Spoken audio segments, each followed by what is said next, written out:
This is section 2.5, Implicit Differentiation.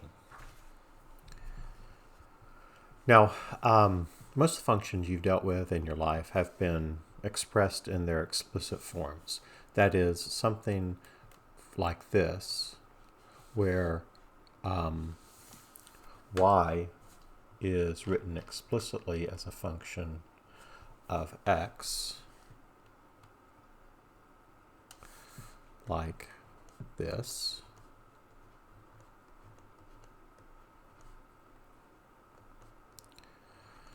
So you have y all by itself equal to an expression in x. So this is explicitly defining what y is in terms of x. There are some equations, however, that you could easily rewrite, like this one, which is starting out as a function of y explicitly in terms of x. By multiplying both sides by x, this is now implicitly defined. And what that means is that the neither variable is solved for in terms of the other. There are equations that you may have remembered from earlier courses where you may have had something like this, where x was written explicitly in terms of y, and that, of course, is a parabola that opens to the right instead of up or down. So when you have a function, or perhaps something that's actually only really a relation, but I'll use the term function as an implied thing. What we can do with that is, from this form of the equation, the implicit form of the equation, we can actually find the derivative dy dx. And if this is what we're given, what we could do is we could go back and find y as a function of x, rewrite it as a power, and then find its derivative, like this.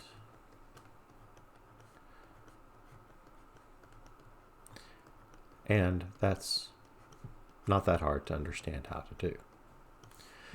Okay. This is great if you can solve an equation for y explicitly in terms of x. However, there are plenty of equations for which you can't do that. For example, if I gave you this one,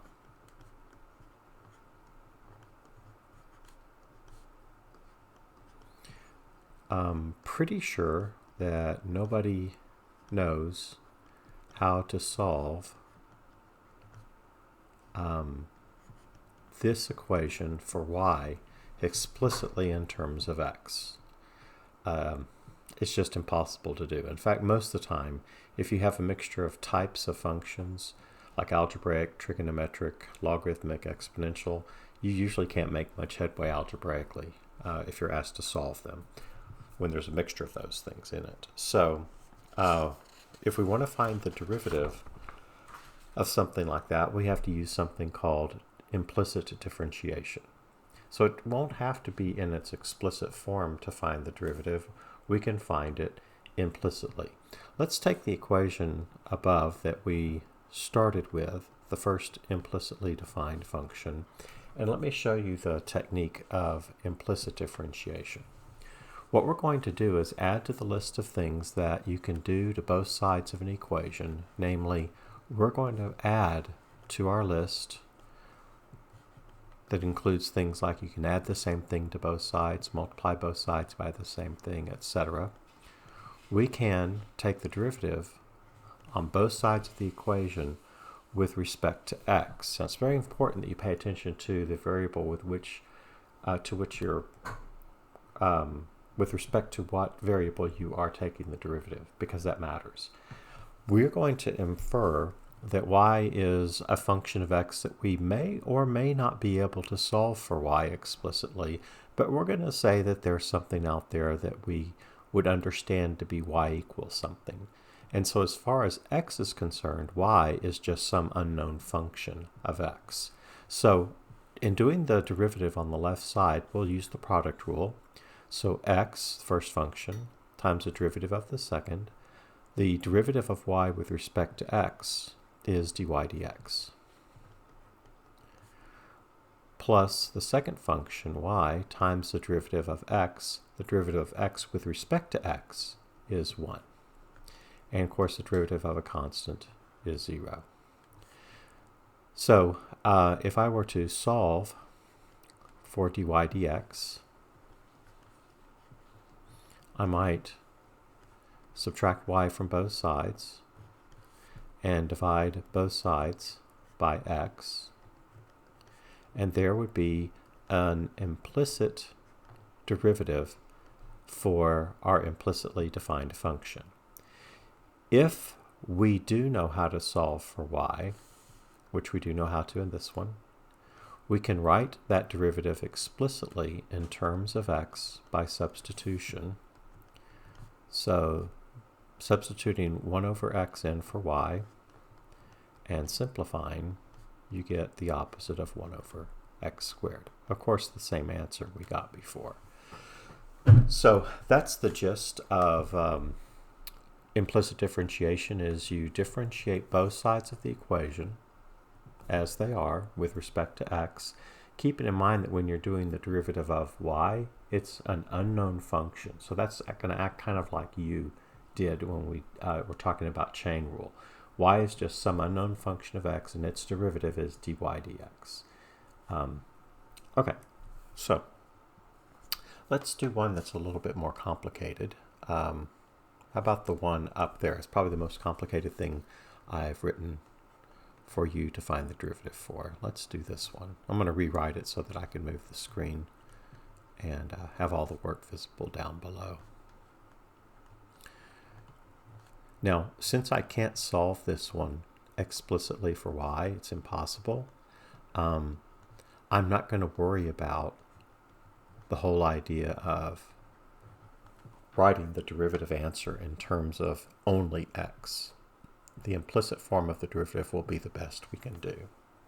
Okay, so if we take the derivative on both sides with respect to x, it will look like this.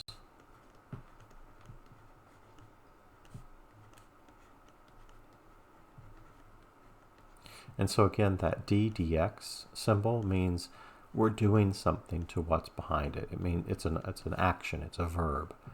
Do something. Find the derivative of what follows. And by the way, I'm going to rewrite square root of y as y to the 1/2 and bring that 1/2 out in front to make this a little bit easier to deal with.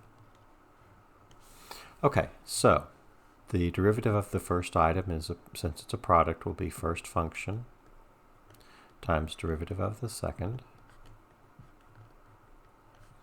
plus second function times derivative of the first.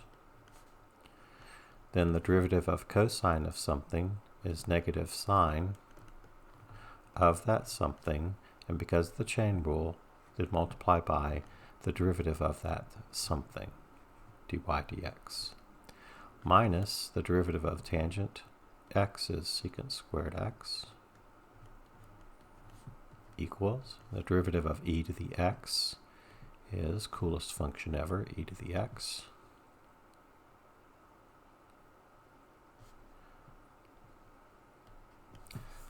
minus 1/2 times the derivative of natural log of something is 1 over that something times the derivative of that something. Then our task will be to solve for dy dx. So I'm going to do a couple of things. I'm going to get all of the dy dx things on the left-hand side of the equation together. So I did skip a term because it doesn't have a dy dx in it. Actually, I'll be getting rid of that on the left side by subtracting 2xy from both sides. Then I'm also going to add to both sides 1 over 2y dy dx. That's to move all the dy dx things to the left side. And then on the right side, the e to the x that was there stays there. Then I'm going to add the 2xy and add the secant squared x. So all of those terms should be correct from the line above. Some have stayed on the side they were on. Some have moved to the other side by addition or subtraction from both sides. Then, since we have several dy dx's, what we will do is we'll factor out dy dx as a common factor. Even if there are other common factors, I don't really care about them because I want to solve for dy dx. So when I factor out the dy dx, I will have x squared minus sine of y plus 1 over 2y equals the right-hand side.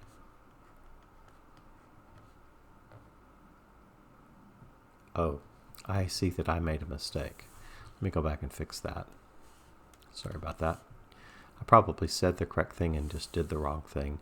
I noticed that I wrote plus 2xy,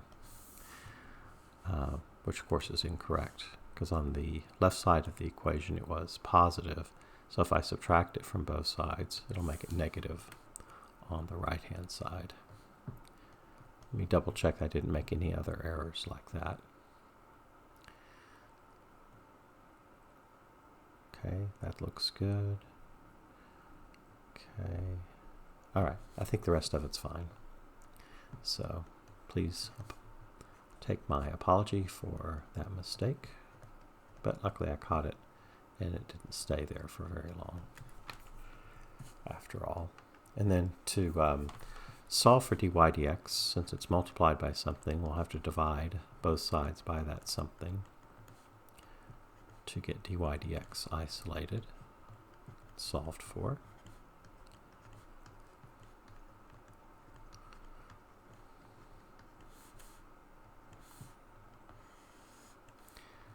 And then there's one last simplification thing, which I believe we've talked about before. We can't leave a fraction inside of a bigger fraction like this 1 over 2i. And since it's the only fraction, this is going to be pretty easy. I need to find the common denominator of all the little fractions, which is 2y, the only fractions denominator, and multiply by 1 in the form of that common denominator over itself. And so dy dx is equal to 2y e to the x minus 4x y squared plus 4y secant squared x divided by, let's see, 2x squared y minus 2y sine of y plus 1. And that would be my final answer. There is that 2y in the numerator could have been left factored out, but I decided just to leave it alone because we were distributing everything. I thought I'd just do that consistently, so you wouldn't wonder why sometimes I distributed and sometimes I did not. All right, so let's back off a bit and look at some simpler examples now. If I ask you what is the derivative with respect to x of x cubed, well, with respect to x, and it's a function of x, we're just going to be following the good old same rules we've been doing. That's what we've been doing all along. However, if I ask you to take the derivative with respect to x of a something like y that's cubed, variable is not the same as a variable with which you're taking the derivative with respect to it. So this is something cubed, and according to the chain rule, that's going to be 3 times that something to the reduced by 1 power times the derivative of the inside function dy dx. And that's what that derivative looks like. And you don't need that dot for multiplication. You can just write those up next to each other, implying that multiplication if you want to. Okay, so try this one. See if you can find the derivative with respect to x of x plus 3y. So pause the recording, find that derivative, and then turn it back on to check. Okay, so the derivative of x, the first thing, with respect to x, of course, is 1, plus 3 times something. The derivative of 3 times something, using the constant multiplier, is going to be 3 times the derivative of that something, and the derivative of y with respect to x is dy dx. And that's your derivative. Okay. Now try this one, part D, by yourself, and then turn the recording back on. Find the derivative with respect to x of the product xy squared. Okay, try that. Okay, welcome back. First function times the derivative of the second one. The derivative of y squared, something squared, is 2 times that something to the first, times the derivative of that something. The derivative of y with respect to x is dy dx, plus the second function, y squared, times the derivative of the first function. Well, the derivative of x with respect to x is 1. And I want to show you something. If I had written this like I did on the left side, the derivative of y with respect to x, if I'd said times the derivative of x with respect to x, I would have gotten dx dx, kind of like the dy dx in the first term. But dx dx, since they're the same variable, simplifies to be 1. And so it is innerly consistent with itself here, that if you think of the derivative of x with respect to x, it will be a 1, and you will get the right answer. Okay, so that means that this would simplify to be 2xy dy dx plus y squared. All right. So on the next slide, there are guidelines for implicit differentiation. So let's kind of review what we did up above. Let's see if this corresponds to what we did. So looking at the example, oops, can't make it center where I want. Okay, look, the x squared y plus cosine y, etc., that one. We said differentiate both sides of the equation with respect to x. That was this line right here. Take the derivative on both sides with respect to x.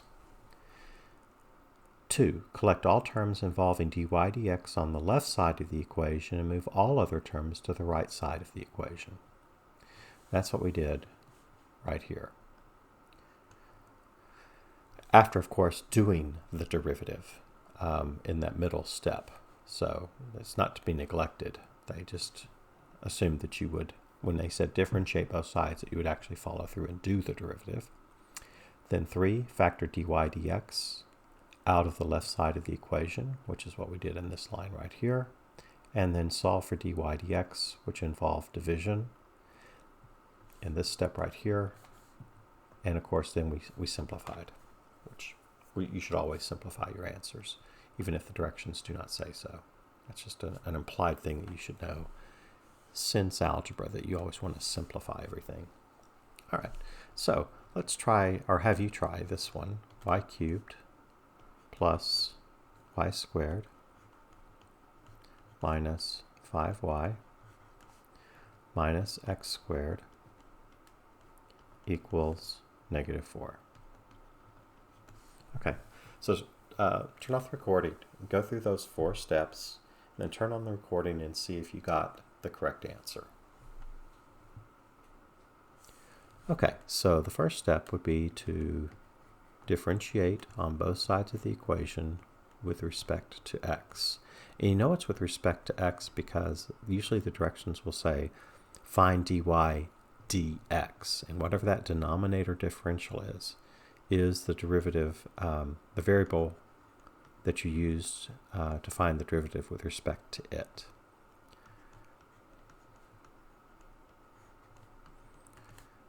Okay, so we're differentiating both sides of the equation with respect to x. All right, so the derivative of something cubed is 3 times that something squared times the derivative of that something, and the derivative of y with respect to x is dy dx, plus the derivative of something squared is 2 times that something to the first, times the derivative of that something with respect to x, minus 5 times the derivative of y is 1 times the derivative of that something. This is the one you may have forgotten to do. The derivative of y with respect to x is dy dx, minus the derivative of x squared, because it's the same variable as dx, the derivative of x squared with respect to x is 2x. And the derivative of the constant is 0. So step 2 is to write everything that has dy dx in it on the left side, where they all are, actually, to begin with. And anything that is not a dy dx term, move to the other side. So I'm going to add 2x to both sides. Then factor out the dy dx, even if there are other common factors. We don't care about that right now. We're trying to solve for dy dx. So we're factoring out the dy dx, and then we're going to solve for dy dx by division. Divide both sides of the equation by that trinomial, and you'll get 2x all over 3y squared plus 2y minus 5. Okay? So that would be the final answer unless we could factor that trinomial, and I think it does factor. Remember that test for factorability, we can use that if we want to. B squared minus 4ac for that denominator trinomial is 2 squared minus 4 times 3 times negative 5. Let's see, that's 64, which is a perfect square, which means this does factor. And since 3 is prime, I'll assume it's 3y times y that gets me there. Now I need to think of what factors of negative 5 put in the correct position will give me a sum of positive 2y. And that's going to be, if this is 5 and this is 1, 3y and 5y do subtract to be 2y.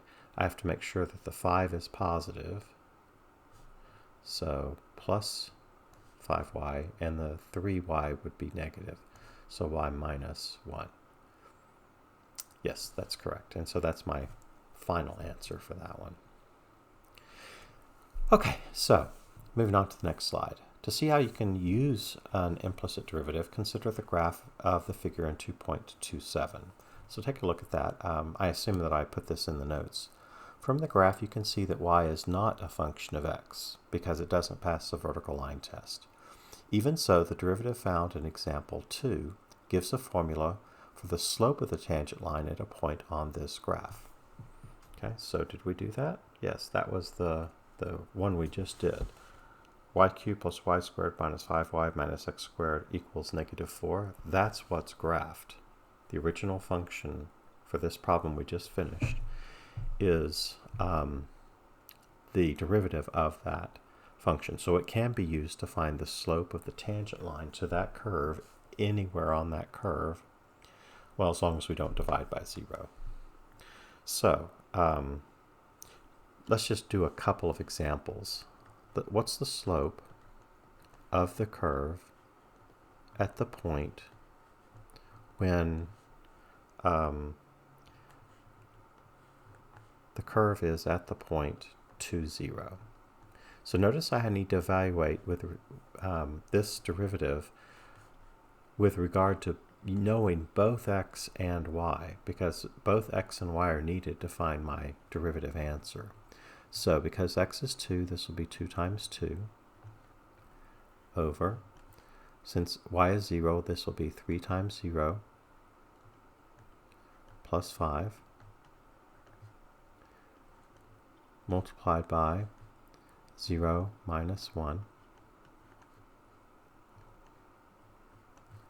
and that ends up being negative 4/5. And if you look at the graph at the point 2, 0, does it appear that that is a logical derivative? It's pretty close to negative 1, and at that point the tangent line would be a line that has negative slope. So yeah, I think that's pretty logical. How about at the point 1, negative 3? By the way, this is the notation. If you want to use the Leibniz notation and you want to find a slope, you have to evaluate the derivative at either x equals something for an explicitly defined derivative, or with respect to x and y here, with both being needed, we're going to have to evaluate this derivative at the point 1, negative 3. If you look at the graph, you're expecting a positive slope that's not very steep, so kind of close to 0 is what I'm anticipating we'll see. Okay, so 2 times 1 divided by 3 times negative 3 plus 5 multiplied by negative 3 minus 1. And if you do that arithmetic, you should get 1/8.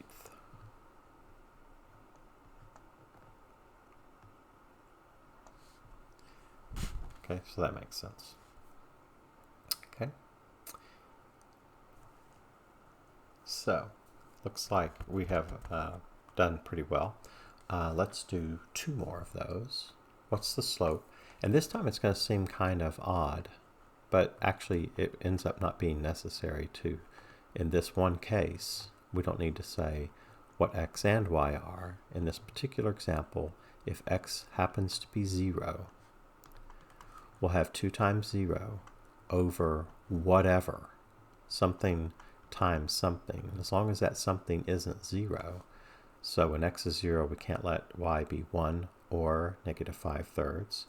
And when x is 0, if you look at the graph, it looks like it's kind of close to negative 3. I don't know exactly what it is, but it certainly isn't 1 or negative 5/3. So 0 divided by any non-zero thing will be 0. And of course that should make sense, because at that point, that low point, that is a point where the tangent line will be horizontal, which means the slope is 0. It makes perfect sense. Okay, now one more. Let's see if we can find the slope at the point 1, 1. So that will be 2 times 1 divided by 3 times 1 plus 5 is 8. And y minus 1 is, 0. Yeah, that's undefined. And that means that there is no slope. And if there's no slope, that means that we have a vertical tangent line. And if you look at the picture of this function at 1, 1, it totally makes sense that at that point there's a vertical tangent line.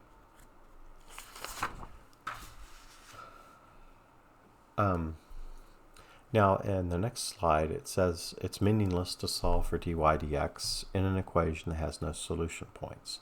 For example, x squared plus y squared equals -4. There are no real numbers, x and y, that you could square them and then add them and get a negative answer. So finding dy dx for this doesn't have any meaning. It's nonsense. So if, however, there were a part of a graph that can be represented by a differentiable function, then dy dx will have meaning as the slope at each point on the segment. Okay, so the fact that function, it wasn't a function, that relation that we just found the slopes for, it has a graph, and at every point there is a tangent line possible, and we could find the slope of each of those tangent lines. So recall that a function is not differentiable at points with vertical tangents. As we just saw, the slope has no value because we're trying to divide by 0. So, and that told us that it was a vertical tangent line. And a function is not differentiable at any point where the function is not continuous. So let's try this one. If y is equal to cosine inverse of x. What I'd like for us to do is to find dy dx and write the answer in terms of x. So I want an explicit answer. I want to find dy dx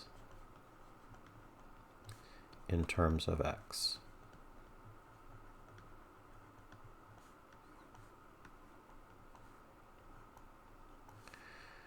Okay, so have we talked about the derivative of inverse trig functions? I don't think we have. So what I'm going to go back to is a pre-calculus notion that what does this inverse cosine of x mean? It means that there's some angle y that if we took the cosine of that y, it would give us the answer x. That's a pre-cal notion of how to solve an equation of an inverse trig function for a new equation such that it's in terms of a trig function instead of the inverse trig function. Then, to find dy dx, I'm going to use implicit differentiation. That's the topic from today. So I'm taking the derivative on both sides with respect to x. And the derivative of cosine of something is negative sine of that something multiplied by the derivative of that something with respect to x. There's the chain rule. And then the derivative of x with respect to x is 1. So solve for dy dx, and you'll get -1 over sine of y, which is fine, but the direction said we want the answer to be in terms of x, and unfortunately it's right now in terms of y. So I'd like for you to go back to this notion right here, that equation, and think about what that means. If you have a right triangle, and if y is the angle right here, if this is the angle y, then cosine is defined as adjacent over hypotenuse. And I'm going to think of x as x over 1. So that means that the side adjacent to angle y, which is this one, will be x, and the hypotenuse will be 1. And in this problem right here, I have an answer that right now is in terms of y, and in fact it's in terms of sine of y. So what I want to find out is what is the sine of that's the angle y that we've already referenced as being an angle whose cosine will equal x. Well, we know the definition of sine is opposite over hypotenuse. So I need to figure out what is this opposite side in order to do this. because of the Pythagorean theorem, we know that the right triangle will have a relation with all three sides in the following manner. Leg squared plus leg squared equals hypotenuse squared. And so that means that the square of the opposite side, by subtraction, is equal to 1 minus x squared. And so the opposite side will be the square root of 1 minus x squared. So that means that the sine of y is opposite this radical over hypotenuse, which is 1, or more simply just the square root of 1 minus x squared. So if we go back over to our dy dx answer, where we left off, and substitute for sine of y with what we just solved to be equal to sine of y, the square root of 1 minus x squared. And so that means that we now know the derivative of the inverse cosine function. At least we've gotten that one done.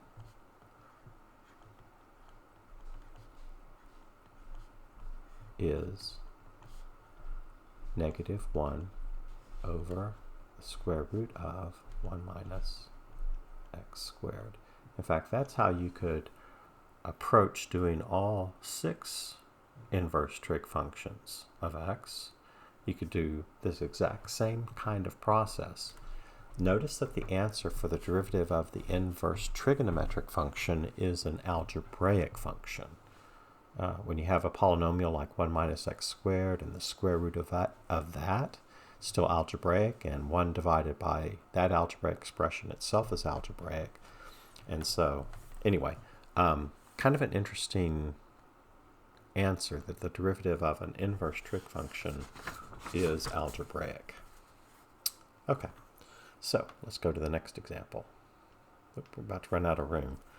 I think maybe I'll go to another page for this. So we're almost done. Unfortunately, I just don't have room to do it. So, nope, I think I know what I'm going to do. I'm going to do something I've maybe done with you before, but I'm going to move this over and go here. Okay, so I've got more blank space to work with. So the directions are to take the graph 3 times the quantity x squared plus y squared, quantity squared,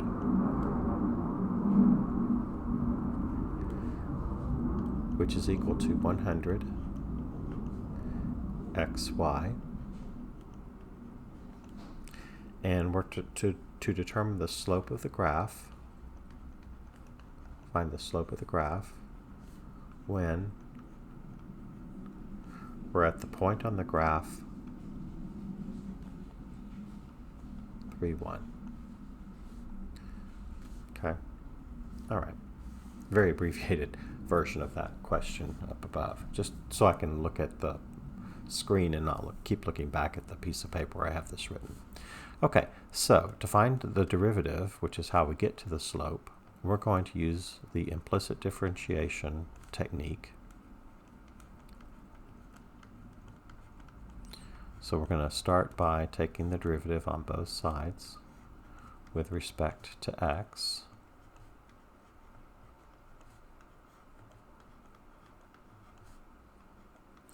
And what I'd like for you to do is pause the recording and see if you can at least find the derivative on both sides with respect to x. In other words, do the implicit differentiation.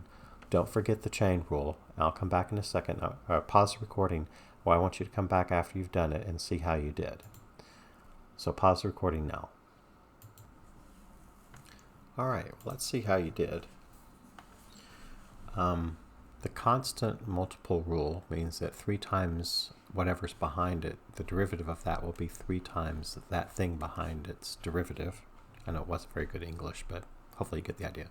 Now I have a big something squared, and its derivative is 2 times that something to the reduced by 1 power, so to the first.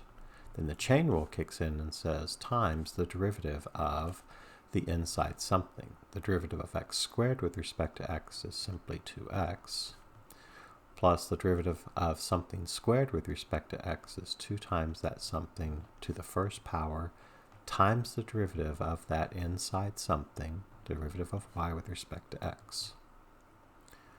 Okay, so that's the derivative of the left side. And on the right, what I'm going to do is I'm going to treat the first function as if it were 100x, and the second function is y. It's just one way to treat this, and that's the way I'm going to decide to do it. So the derivative of that product will be first function times the derivative of the second one. The derivative of y with respect to x is dy dx, plus the second one times the derivative of the first, and the derivative of 100x is 100. Okay, so let's see.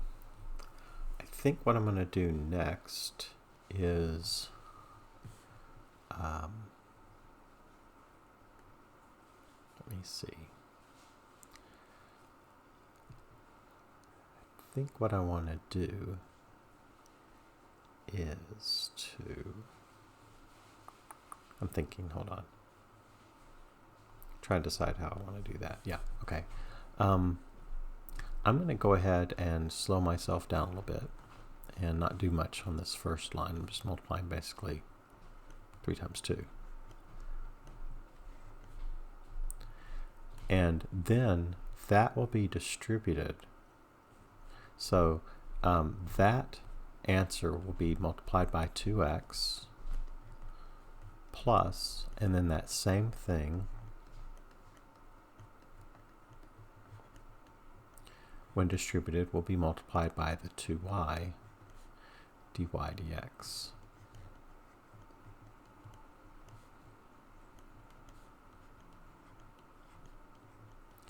The main reason I had to distribute was I needed to be able to get the dy dx term by itself. So that fact that it was within parentheses meant I couldn't get it by itself until I did that distribution. Okay, so this will be 12x times x squared plus y squared. And this will be 12y times x squared plus y squared times dy dx equals 100x dy dx. Okay, so next step is I want all the dy dx terms on the left. So the 12y times x squared plus y squared dy dx is already on the left, so it'll stay there. Then I'll subtract 100x, and I just forgot to write this 100y up here. I think I was already thinking about the next step, and I forgot to write it, so please excuse that. So I subtract 100x dy dx from both sides to move the dy dx term to the left side.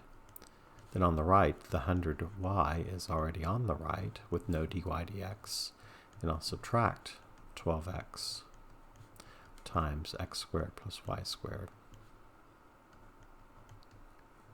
from both sides, because it doesn't have a dy dx on it either. Okay, then we're supposed to factor out the dy dx, even though there are other things that are common factors. That's not the most important thing right now. So we're trying to solve for dy dx. So if I factor dy dx out, I'll be left with 12y times x squared plus y squared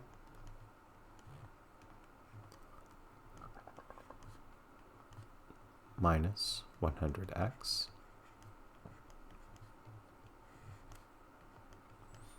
And this will be 100y minus 12x times x squared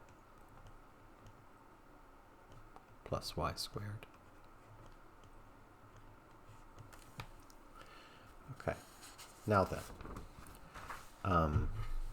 what we'll want to do then is to divide both sides by what dy dx is multiplied by to get dy dx by itself. So that's going to be 100y, the original right-hand side here, a step above,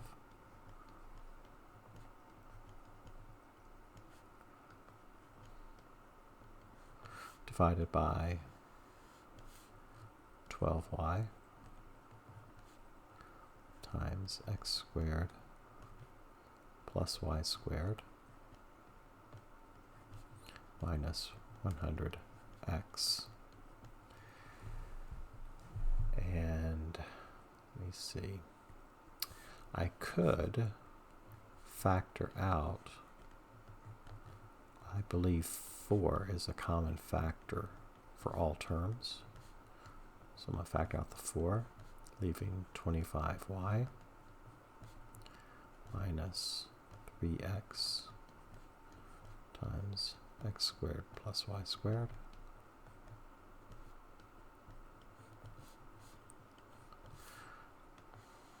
divided by 4 times 3y times x squared plus y squared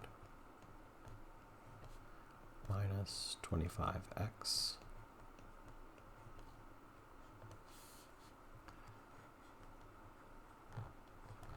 And then simplifying, here's my final answer, 25y minus 3x times x squared plus y squared divided by 3y times x squared plus y squared minus 25x.